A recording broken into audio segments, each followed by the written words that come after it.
So, Harvey Weinstein just got found guilty again, kind of. But before we dive in, let's rewind a bit. Weinstein was once one of Hollywood's most powerful producers until dozens of women came forward with allegations that sparked the Me Too movement. In 2020, he was convicted in New York for grape and essay, sending shockwaves through the industry and beyond. Public opinion, pretty much everyone agrees he's a total creep. His name became synonymous with abuse of power. But this new trial in Los Angeles, it's not just about one man, it's about whether the justice system can handle cases like this and what it means for survivors everywhere. And before you freak out, let me just say this. I'm not here to defend the guy. I think he's a total creep. I wouldn't leave a friend alone in a room with him, but I also don't think everything we've been told adds up the way people want it to. This case is complicated and it matters for all of us. This week, Harvey Weinstein was found guilty of a criminal essay in the first degree against Miriam Haley, a former production assistant. The courtroom was tense as the verdict was read, with gasps and tears from both sides. But on the charge of predatory essay involving Kaya Sikola, Weinstein was acquitted.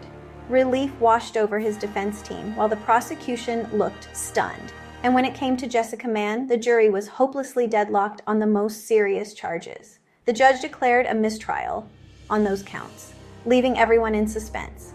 The split decision sent shockwaves through the media, and the uncertainty around Jessica Mann's case still hangs in the air.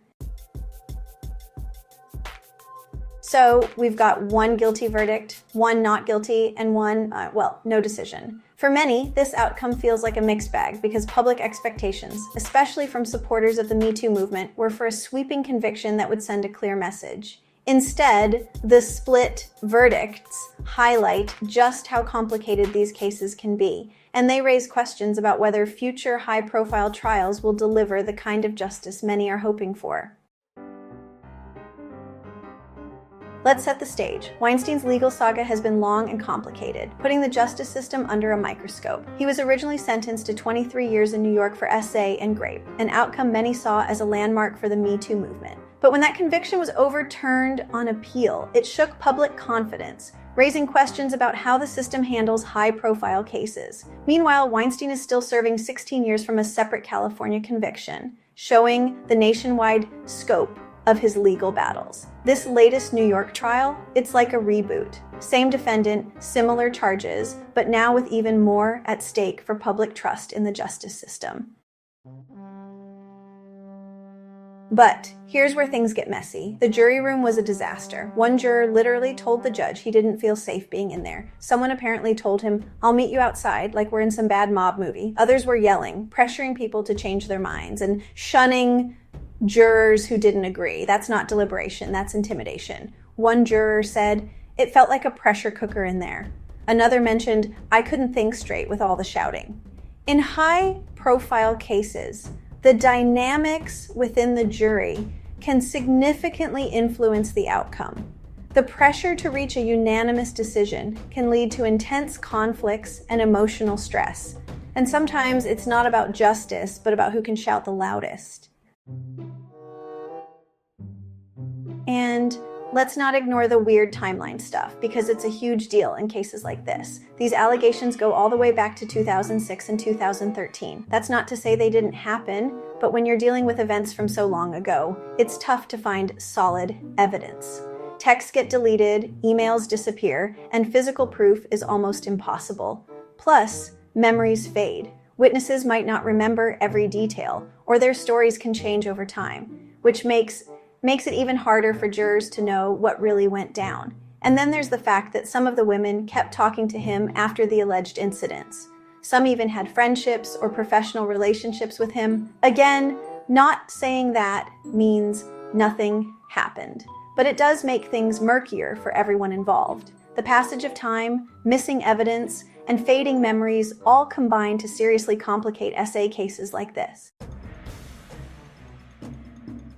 The prosecution argued that Weinstein used his Hollywood power to manipulate and pressure women, offering promises of roles and career advancement in exchange for sexual favors. They presented key evidence, including emails and text messages, and called multiple women to testify about their experiences describing similar patterns of coercion and intimidation.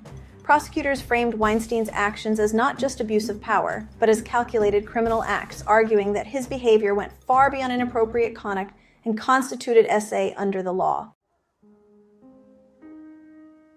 The defense pushed back hard, launching a detailed rebuttal. They argued these were consensual relationships, not crimes, and worked to undermine the credibility of the accusers. The defense presented emails and messages showing friendly exchanges after the alleged incidents, suggesting the women benefited, getting auditions, making connections, and maintaining contact. They questioned the timeline, asking, if this was truly about rape and coercion, why didn't anyone come forward sooner?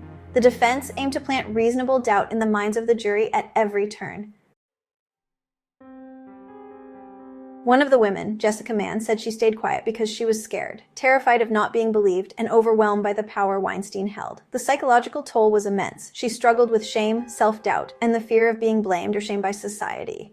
Societal pressures made it even harder. Many women worry about losing their careers, their reputations, or even their friends if they speak out. Jessica's eventual testimony was powerful. It gave a voice to countless women who have felt silenced, and it helped the jury understand the complex reasons victims often stay quiet. But it also means we're basing major legal decisions off of stories that are hard to verify. Stories shaped by trauma, fear, and the weight of public judgment.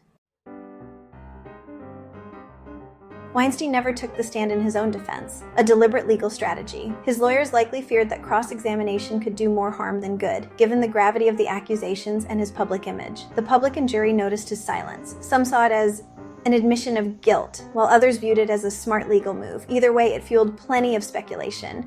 Weinstein's health and appearance, frail in a wheelchair, reportedly battling leukemia, added another layer. Some felt sympathy, but many saw it as a tactic to gain leniency or humanize him. But ultimately, his absence from the stand became part of the larger narrative. A once powerful producer brought low, both physically and reputationally.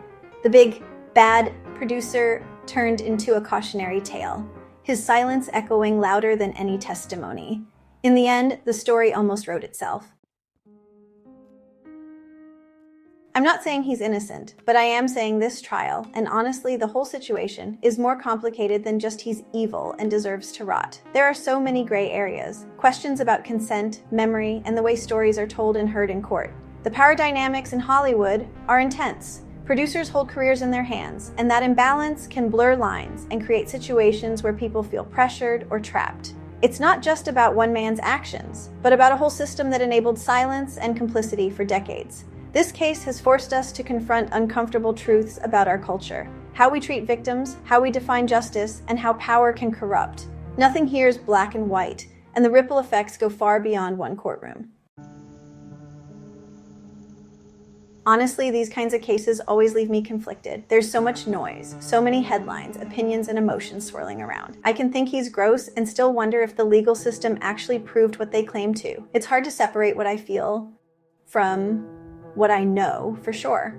And honestly, that struggle doesn't make me a bad person. It just means I'm trying to be fair, even when it's uncomfortable. In high-profile cases like this, critical thinking matters more than ever. It's not easy, but it's worth it to question, reflect, and pay attention. The Harvey Weinstein trial brought Hollywood's darkest secrets into the spotlight, with emotional testimony, intense legal battles, and a jury that struggled to reach consensus. In the end, Weinstein was found guilty on one charge, while two others resulted in hung juries highlighting both the power and the limits of the justice system in cases like this. Once a dominant force in the film industry, Weinstein now faces a future defined by courtrooms and hospital corridors, his influence shattered. This trial is more than just a verdict, it's a turning point for Hollywood, a signal that accountability is possible, but also a reminder of the challenges survivors still face. We'll see what happens with the Jessica Mann charge, as the legal process is far from finished. Appeals could be filed, new evidence might emerge, and the courtroom drama could continue for months or even years. Beyond Harvey Weinstein himself, this trial has sent shockwaves through Hollywood and beyond, fueling the Me Too movement and encouraging more survivors to come forward. Watch for how this verdict shapes future cases, changes in industry standards, and whether more powerful figures are held accountable. The story's still not over. Not by a long shot.